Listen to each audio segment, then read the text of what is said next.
আসসালামু আলাইকুম। মাঝে মাঝে আমরা একটি কমন প্রশ্নের সম্মুখীন হই।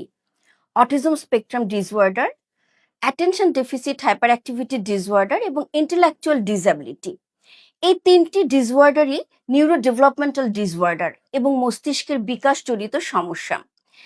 এই তিনটি ডিসঅর্ডারের মাঝে আমরা মাঝে মাঝে কিছু জিনিসকে একত্রিত করে ফেলি, অথবা এমনও দেখা যায় যে কখনো বিশেষজ্ঞের কাছে গেলে তারা প্রাথমিক কিছু সিমটমস দেখে ডায়াগনোসিস কনফার্ম করে ফেলেন।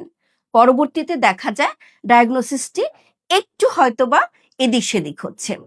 আমরা একটু জেনে নিব এই তিনটি ডিসঅর্ডারের মধ্যে কিছু কমন জিনিস এবং পার্থক্য, যেন আমরা এই ডায়াগনোসিসটি কনফার্ম করতে পারি। বিকজ ডায়াগনোসিস কনফার্মের উপরে ডিপেন্ড করে আপনার বাচ্চার চিকিৎসা।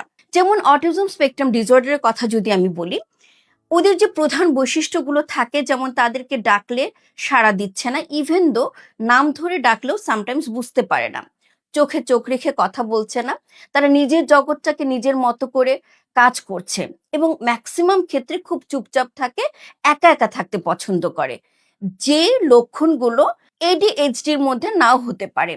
যেমন এডিএইচডি অথবা attention deficit hyper activity disorder বাচ্চাগুলোর মধ্যে কি দেখা যায়, এই বাচ্চাগুলো অতি চঞ্চল থাকে, তারা একটি জায়গায় কোনোভাবে বসে থাকতে চায় না এবং খুব এলোমেলো ভাবে কাজ করতে থাকে, মনোযোগের অভাব থাকে এবং স্পেসিফিক কোনো ওয়ার্ডার মেনে সে কাজ করতে চায় না। তাহলে ইন্টেলেকচুয়াল ডিসএবিলিটি আমরা তাকে কিভাবে পার্থক্যটা নিরূপণ করব?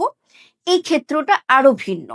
ইন্টেলেকচুয়াল ডিসএবিলিটির যে বাচ্চাগুলো আছে তাদের দেখা যায় যে তাদের যে ডেভেলপমেন্টটা কিংবা মস্তিষ্কের যে বিকাশটা সেটা হয়তো বা হচ্ছে, কিন্তু প্রসিডিওরটা খুবই স্লো। এই ডেভেলপমেন্টটা হচ্ছে খুবই আস্তে আস্তে। সে হয়তো বা লেখাপড়া করতে পারছে কিন্তু প্রপারলি পারছে না, সে হয়তো বা কোনো কিছু বুঝতে পারছে বাট তার বয়সের সাথে সেটা সামঞ্জস্যপূর্ণ নয়। অর্থাৎ এই যে পার্থক্য নিরূপণ করার জন্য যে বৈশিষ্ট্যগুলো আছে, এগুলোকে আমাদের খুব ভালোভাবে ডিফারেন্সিয়েট করতে হবে। একই সাথে করতে হবে প্যাথোলজিক্যাল কিছু ইম্পর্ট্যান্ট টেস্ট।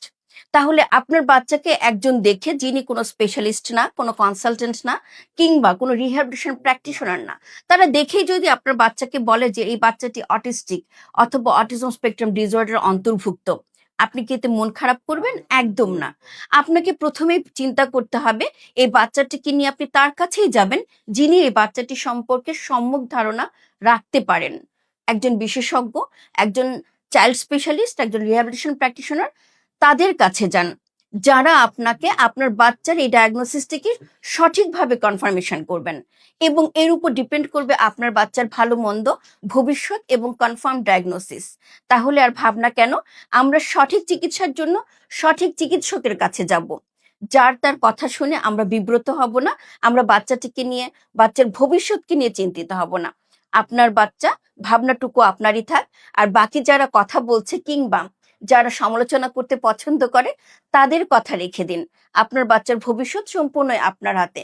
সেই সাথে রিহ্যাবিলিটেশন প্র্যাকটিশনার, জেনারেল প্র্যাকটিশনার এবং পেডিয়াট্রিশিয়ান, তাদের পরামর্শই হতে পারে আপনার বাচ্চার সঠিক চিকিৎসা। ধন্যবাদ জানাচ্ছি আজকের জন্য।